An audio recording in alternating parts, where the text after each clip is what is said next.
Kwankwaso has been caught in another political battle.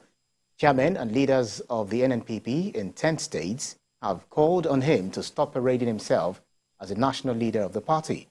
A statement signed by the state chairman accused the pioneer of Kwankwanso movement of using the NNPP National Working Committee to victimize members that are against his style of leadership. They called on the founder and chairman of the Board of Trustees of the NNPP, Boniface Anebonam, to wade into the matter before it degenerates into an uncontrollable crisis. Well, let me start with you, Bikio, because I know that largely in Kano State, where the Kwankwanso movement is very predominant, you follow it back to back, as well as Adekunle Yusuf. But then I'll start with you, Bikio. What do you think is happening in the NNPP? You know, Kwankwaso likes to take complete control of any political association that he finds himself in. Whether he founded a group or not, he wants complete control. And if he may do governor, he wants complete control. People are saying, oh, he's actually the one ruling Kano as we speak. No, that is there. They are accusing these guys of anti-party activities. How do you define anti-party activities? Kwankwaso wanted to be minister. Right. He badly wanted to be minister, even went as far as traveling to France to have a meeting with Asiwaju Bola Ahmed Tinubu. He wanted to be minister. If Asiwaju had picked him, he would have been happy to face the screening. In fact, many of us thought that he would eventually become minister, but the president must have felt that that would cause serious problem within the ranks of APC in Kano State. Imagine having Kwankwaso and Ganduje as ministers, for example. It would have been very tough to handle for the leadership of the APC, because you now have, even in the National Executive Council, how will they relate? Because these are sworn enemies who have made up their minds not to forgive one another. So, by suspending those people, using the NWC, they are convinced that he just wants to hijack the party totally and turn it to Kwankwaso movement. That's what those guys are saying. And they believe that it's against the constitution of the party for him to take the step that he has taken. So he wants NNPP to remain his baby. Yes, he was instrumental to setting it up, but you cannot have a national party that you will run like your own personal fiefdom. So he has to change his style. I do not see why you are struggling to be minister in the APC government will be accusing some other people of anti-party activities. At what stage did you discover that they were involved in anti-party activities? At what stage? So I think that those ESCO members in the 7 states who have rejected the solution will proceed to court, and who knows, they may get justice. But it is clear what Kwankwaso wants to do. He wants complete control of the party, and people that he doesn't like, he wants to get them out of the party so early, ahead of the next election.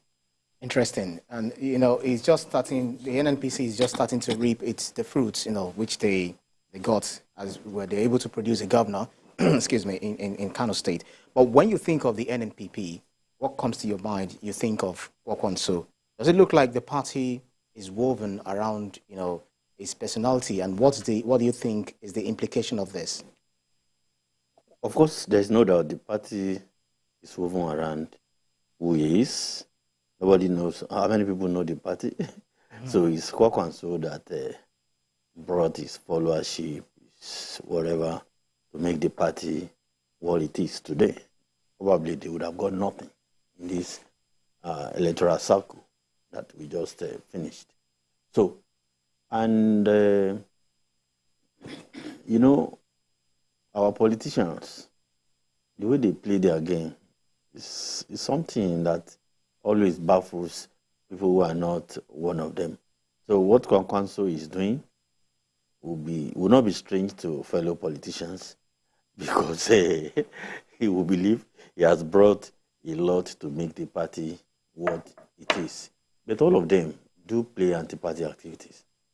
They do. Oh, who is not romancing with the president now?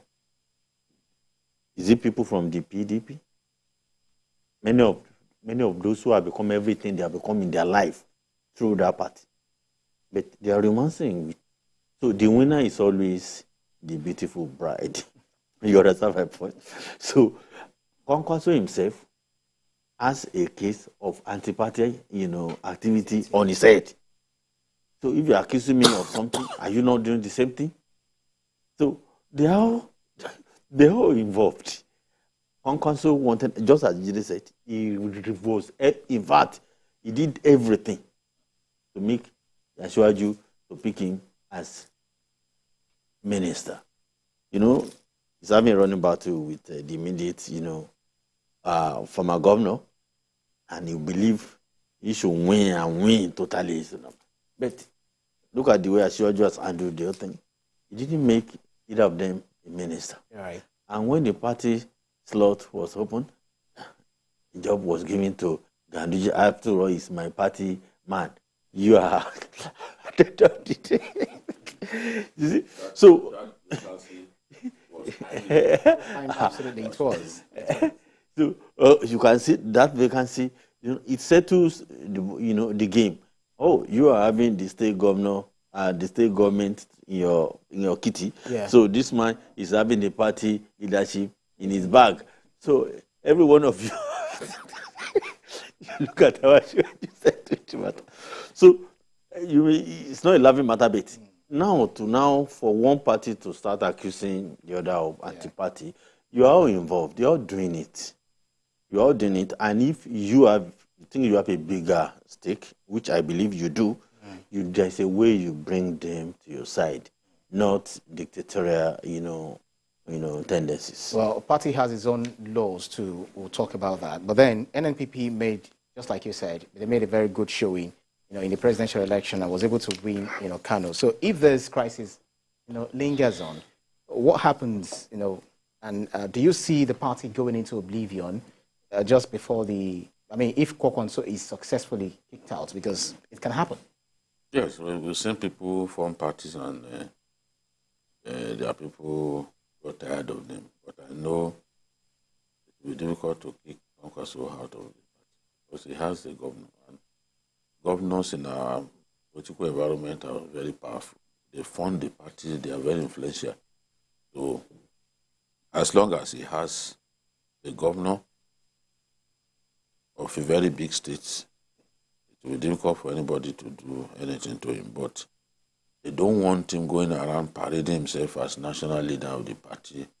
Know that they see him as trying to put the party in his pocket. And they are telling the chairman of the board of trustees of the party, Boniface and Nebona, to wade in and stop what Kwankwaso is doing. Again, I doubt if the board of trustees chair can do anything. He knows what he's doing, and it is this attitude that makes some people uncomfortable working with him.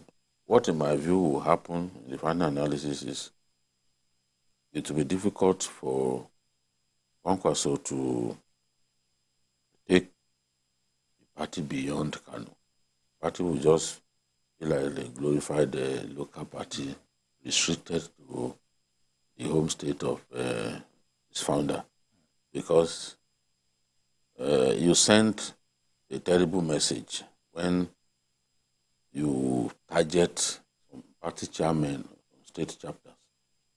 You target them.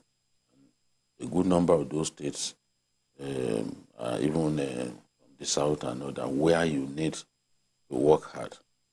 So I don't know what those guys are doing. If you are saying that they lost their states, why couldn't you win Jigawa, for example? Because Jigawa and Kano many times share the same political beliefs. But in this case, Kano went PDP and Jigawa went APC. Should have been able to take Jigawa or even Katsina, because Katsina is very close, just about 2 hours to Kano. On a good road, it's not even up to. It's not up to 2. It's like 45 minutes. 2 hours. So why couldn't he take Katsina, for example? Because when you talk to Engineer Buba Galadima, they will even tell you that NNPP will win Lagos. Pointing at the crowd that received him. What failed to realize that the crowd, northerners in Lagos, usually vote APC. And that was what happened in the last election. A good number of them voted for Asiwaju. So if you couldn't win states so close to you like Jigawa and Katsina, it will be difficult for you to take the party beyond Kano. He has to change his brand of politics if he's to spread the tentacles of NNPP beyond Kano. And what he's doing now will definitely discourage people who will have loved to work with him. Right. Well, it is believed that Rabiu Kwankwaso's role as a candidate, presidential candidate during the 2023 presidential election was to weaken the opponents. Not that he believed that he was going to win, even though he said that he would win landslide. And Kwankwaso appears to be, he is actually a friend of the incumbent president, which almost caused disaffection between him and Abdullahi Ganduje. And Abdullahi Ganduje had also warned President Bola Tinubu to be careful, wary of Kwankwaso, because it can't be trusted, according to what he said. So Nigeria is an interesting political landscape, isn't it? It is. Whatever you hear from Ganduje about Kwankwaso, or whatever you hear about Kwankwaso from Ganduje, these are not things anybody should just take them with, go to bed with. Take them with a pinch of salt. You need to trace their history. You hardly see governors or presidents anointing their deputies. It's very rare. They don't do it. And of all the people we monitored, theirs was probably the only one that worked. But it didn't work eventually anyway. It worked to the point of getting the deputy to become the successor. You get me?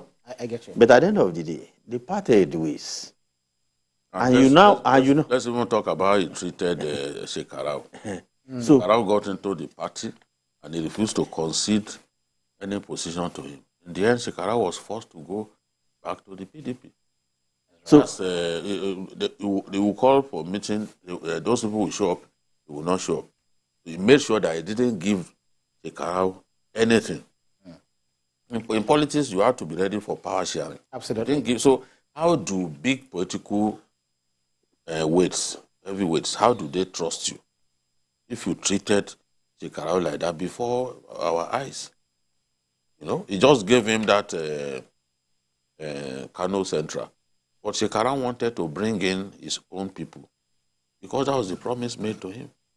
But he never considered a single, not even in the House of Assembly did he consider anything to the man. The man lamented. In the end, he was frustrated. He had to leave the party. He even gave up the Kano Central seat that they gave him. So he needs to do something about his brand of politics, honestly. Adekunle, you wanted to land on your thoughts. Yes, you spoke about what Ganduje said about Kwankwaso, and I said, okay, whatever Kwankwaso will say about Ganduje as well, people should take such things with a pinch of salt because they are political force, and you know the way they play their game. Except when they are eating on the same table, they don't speak well of one another. So Right. So let's move on to a very similar thing based on what Adekunle Yusuf said. You know, you